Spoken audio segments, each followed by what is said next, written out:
What's up, everybody, and welcome to some more Star Drive 2. We're actually good on freighter fleets at this point, so we can actually head out and pick up an asteroid here soon. And start that new project. Ah, yes, Skilled Negotiator. I like Skilled Negotiator. Plus 10% to how my deals look. So I can get more, which is very nice. Plus, he's also an ocean leader, which means he'll be very good over here on Randall. The aquatic leader.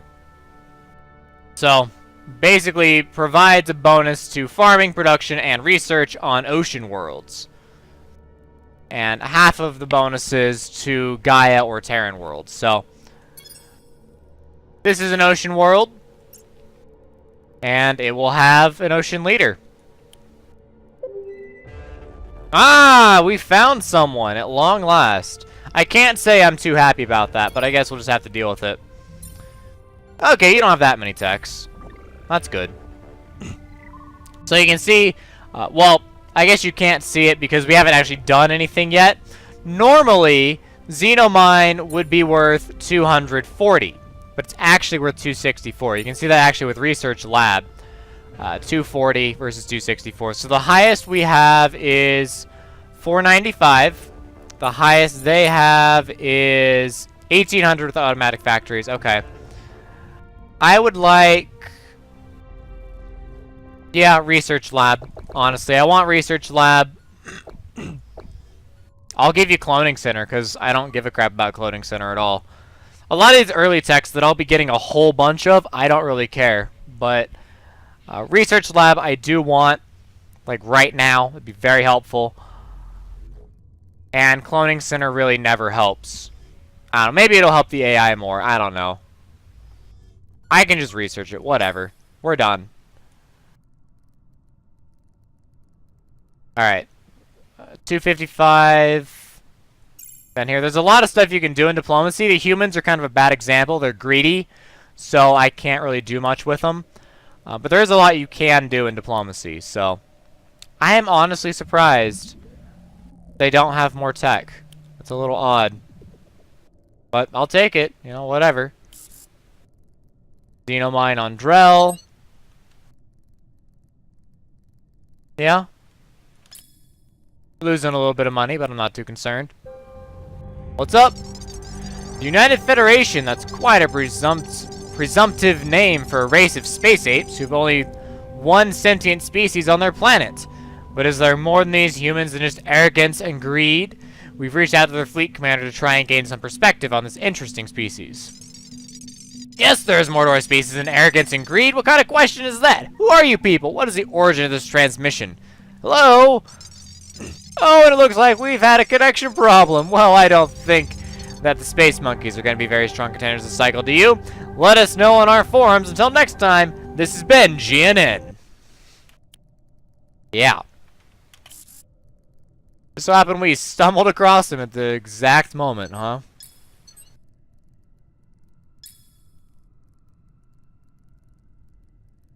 am so looking forward to having more research.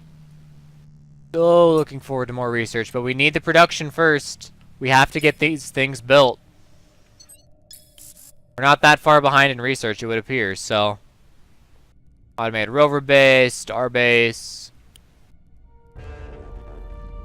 You want Xenomine? Didn't we just go over this? I want Research Lab, but you're greedy, so you won't actually do anything. So, screw you. You know, I don't trade with greedy races. I just don't. Alright, -5 freighters for 10 turns, and get the special project. Study mysterious asteroid. Beautiful. At this point, our explorer doesn't do us much good. Bring him back to Drell. I'll bring him to Drellock, actually. Fleet Academy. Nice. And we're down to trade goods. So, soil enrichment, aeroponic farm, both need to be built. We are... actually... so, let's go ahead and show off one of the my favorite features, the shipyard. So we go in here, we have a Crescent Mark 1. Really not much I can do to that. Actually, that's a pretty solid thing. So we'll just stick with the Crescent Mark 1. When we get more military tech, I'll be able to show off the shipyard a little bit more. But you can see that the ships are built up of individual parts. This is very important. It means that you can place your armor where you want. You can place your engines where you want, and as long as it's in the rear. You can do pretty much anything you want to your ship to design it however you want. And how you design it determines how effective it will be in combat. So be careful when designing your ships, because it's very easy to build a ship. It's very hard to build a good ship. Very, very hard. Wasn't there another... Yeah, some desert ones. So Randall and Acarax. Another Acarax. Well, we could do another Acarax one. Sure. It actually gives us Bacta root, which is plus 0.2 population growth on every planet. And we only need 2, because we're resourceful, we only need 2 to exploit it. So if we get 2 Bacta root, we'll also get 10% approval throughout the Empire. Awesome. Well, Winter Sports Resort on Risden. Plus 2 billion credits and plus 5 approval on Risden 1. Good stuff. War World Pride at Drellock. 5% bonus to approval rating. So, my Drellock fleet, this thing doesn't... Or it doesn't do me any good anymore. It doesn't have any combat potential. All it has is fuel. And while fuel is very important, right now we're not going to be doing much in the way of combat. So I want it to be a little bit more useful. So if we look at the Drellock Explorer, this is what the ship is. It has a basic command module in the center, some power, 1 pithy little engine, some sensors, and a whole bunch of fuel. No weapons at all.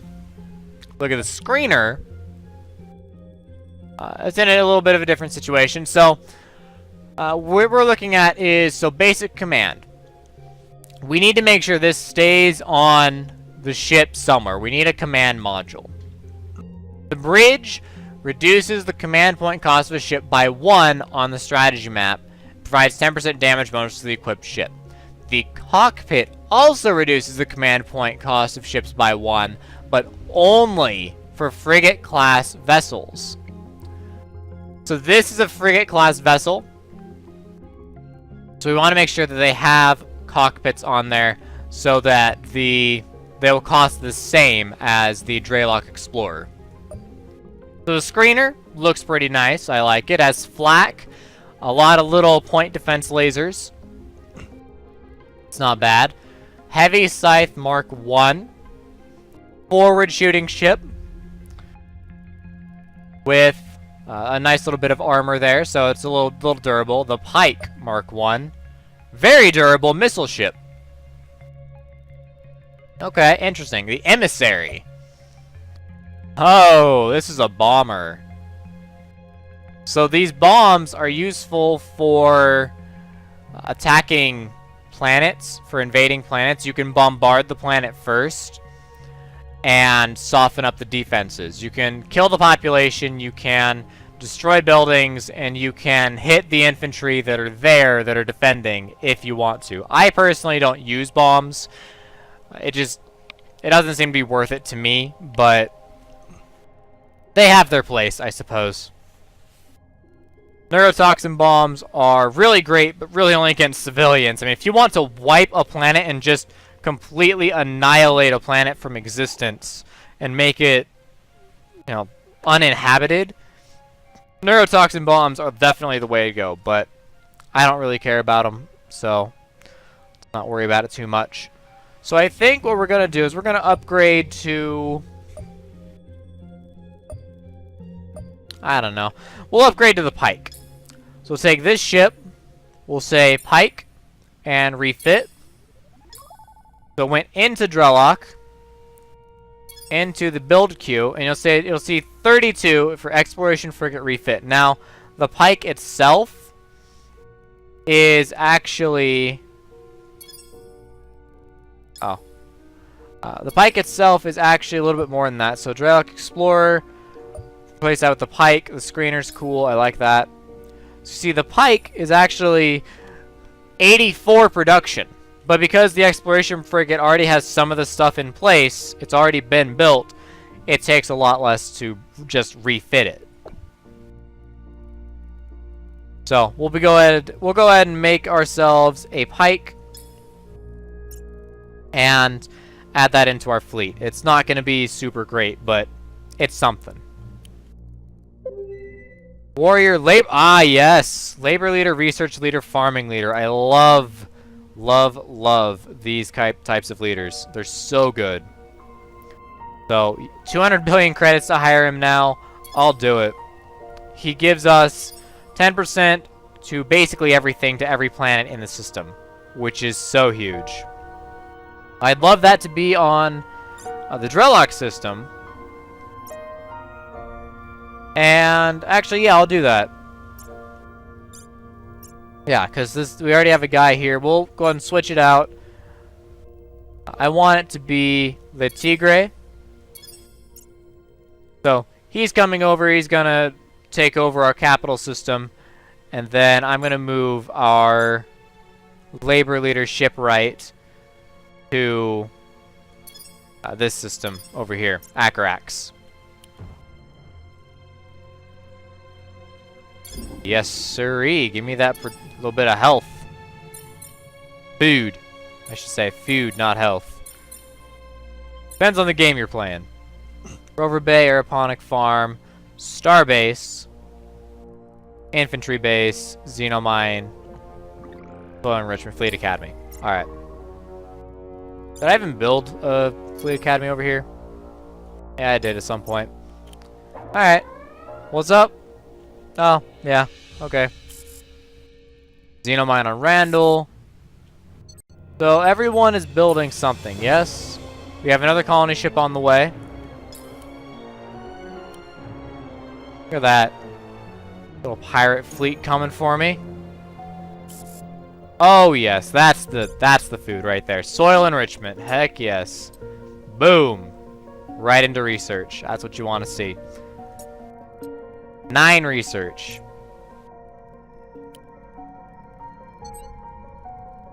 Speed things up right quick.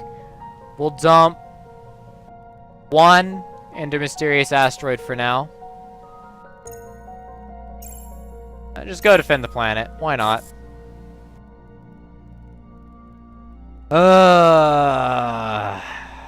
God, I hate the Warhawk event. Certain factions within your empire have become convinced the United Federation is secretly plotting to destroy our empire. Whether or not this is true, the movement has gained strong support among a cabal of individuals who possess great personal wealth. Remember the investors from earlier that wanted us to find people? Same type of people. Our sources indicate this cabal has begun construction of a private war fleet that intends to use to gain concessions from the government. Cabals approached us with an offer. If we declare war on the United Federation, they'll donate 500 billion credits to our imperial coffers and stand down their own efforts. Otherwise, they're threatening to seize control of the government with their fleet within 15 turns. We have a couple of options. We could simply declare war on the United Federation, collect a heavy sum of cash to help fund the efforts. Alternatively, we could reject the cabal's advances, but it's very likely we'll have to face their fleet in short order. What should we do? Fine, we'll declare war on the United Federation. There's one thing we don't need right now, it's a civil war.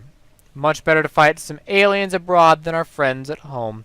We've capitulated to the Warhawks' demands and declared war on the United Federation. As a result, the Warhawks have paid 500 billion credits into our treasury to help fund the war effort.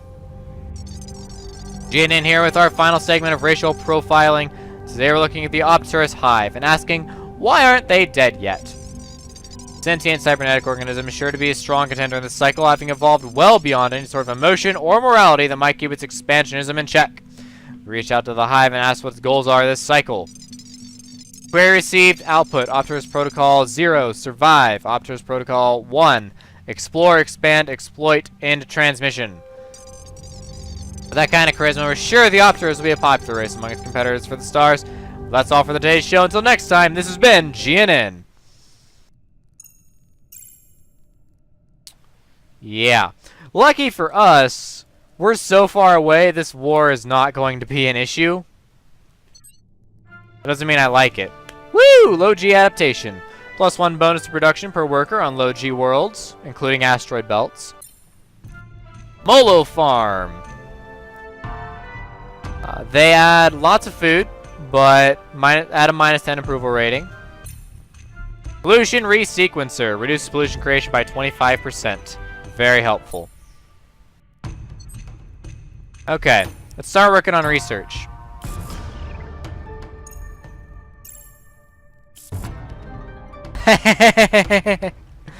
Bye! I just jumped into the warp of the other ship, and off we go. Alright, colony ship. Ancient mines, rich, heavy G. Ooh.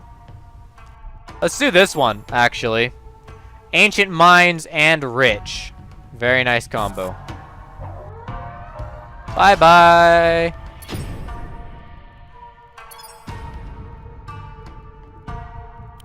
So we just need to pay attention to our borders, you know. We need to make sure that if anyone attacks, we're prepared, we're ready. But for the most part, it's not going to be an issue, so. Relloc! Nah, let's not worry about it. Pollution Resequencer, definitely. Colony ships, definitely. Albatross Cruiser, we need another one of those. But the Pollution Resequencer, if we hover over here, you see the production value is 28 on this planet. However, we have wastage from pollution at -13. So we'll get 25% of that back. People are unhappy because it's overcrowded, but they'll just have to deal with it. Let's see. Yeah, we're at war. I don't think they want peace yet, so whatever. Aeroponic farm. We have lots of food.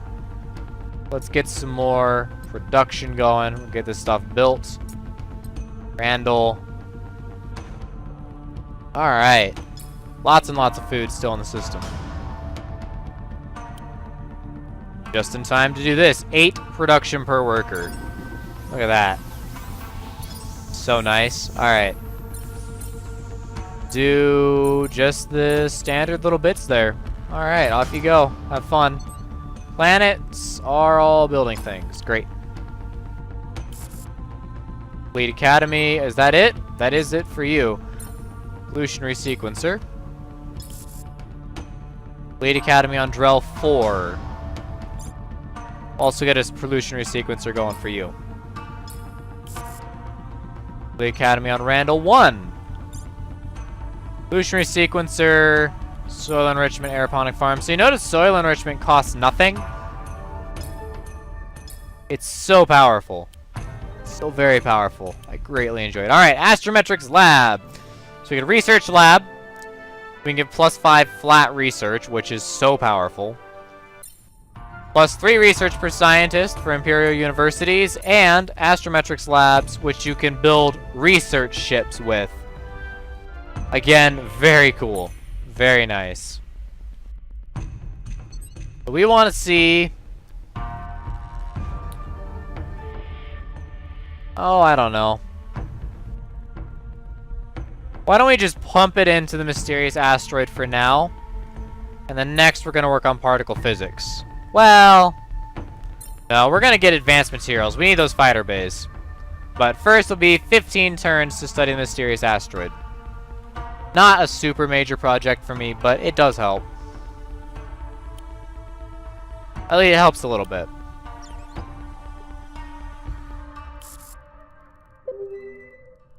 Charming, skilled negotiator plus 20%. Wow, and charming. Plus 20 to diplomatic tolerance of both my empire and any empire I'm engaging in negotiations. That is a powerful leader. Pure Diplo. Love it. There's no reason to station him at any planet. He doesn't give me anything. He's not a labor leader. He's not an aquatic leader. He's just a diplomat. He costs a lot to maintain, but he is so, so helpful You don't get stuff that powerful very often. Nice, another starbase.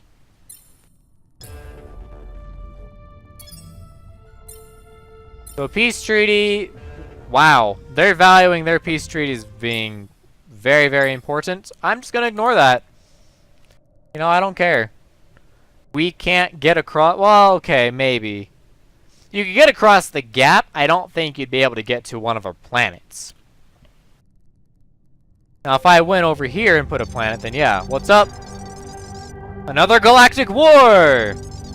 Ooh, the Aurelia versus the Opturus. Oh, man. Alright. The Aurelia Theocracy. Holy believers and very zealous will attack anyone because they must purge them from the galaxy. They are non-believers.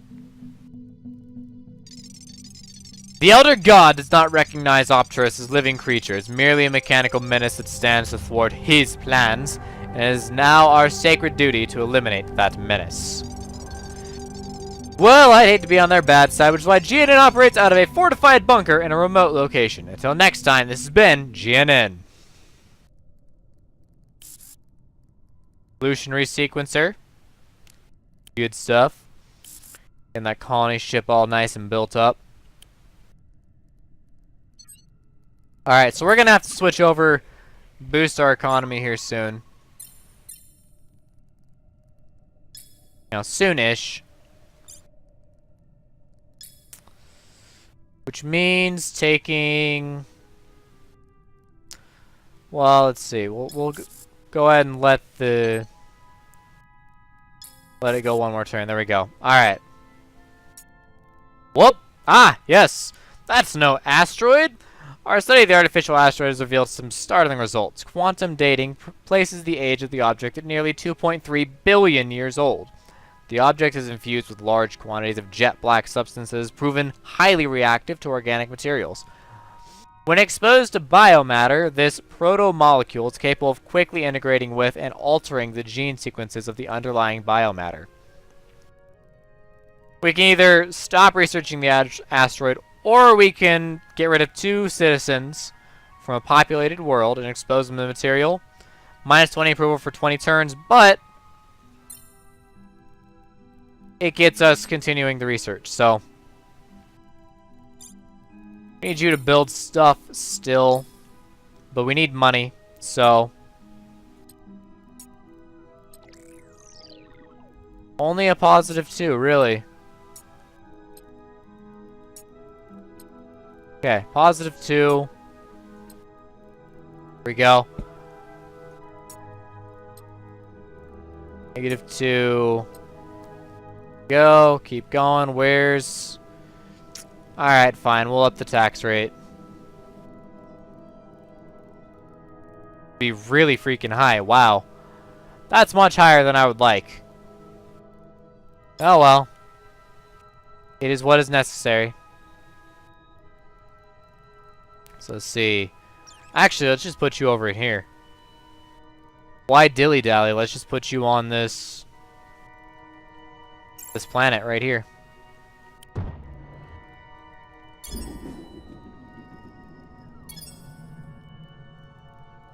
So you need, right off the bat,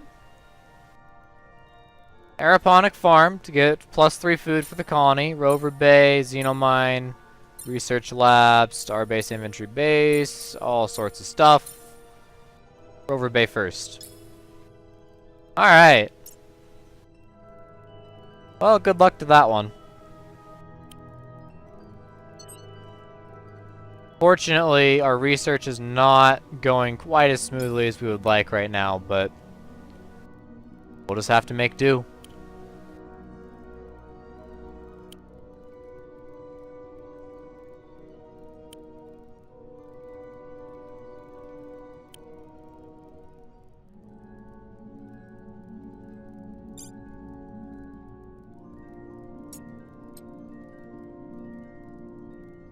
Yeah, we'll do that. More production. So Drellock can finish that resequencer. You can see now the wastage. Well, I guess nah. It's hard to see the wastage from pollution because I changed everything, and they took 2 citizens from Drellock, so they're really pissed off right now, but it is noticeable in the future. There we go. Gruesome results. This is the finishing of the asteroid mission. The results are in. From our decision to expose some citizens to the proto-molecule, the results were interesting. We divided the test subjects into 2 groups, designing one group with the proto-molecule and leaving the other as a control group. Excellent! Perhaps we can find some suitable targets for this weapon. We get the proto-bomb. Go and hop into the shipyard. And the proto-bomb is right here. So, we aren't quite sure what will happen if and when we deploy this weapon, but we're pretty sure it will turn whoever it's dropped upon into mindless, raging vomit zombies. In essence, this planet-killing weapon that allows us to eliminate enemy strongholds without the need. Oh, my eyes just stopped reading. It was like I got to planet-killing weapon, and then I got to the strongholds, and my eyes just like did not continue reading that. Without the need for lengthy bombardments or ground invasion. So basically, the proto-bomb will just wipe a planet. Just no need to worry about anyone that's living there. Kind of like the neurotoxin bomb. But the proto-bomb is more just like a complete wipe, whereas the neurotoxin bomb is still a bomb you have to drop. The proto-bomb is just, boop, gone. There's nothing. Very scary weapon.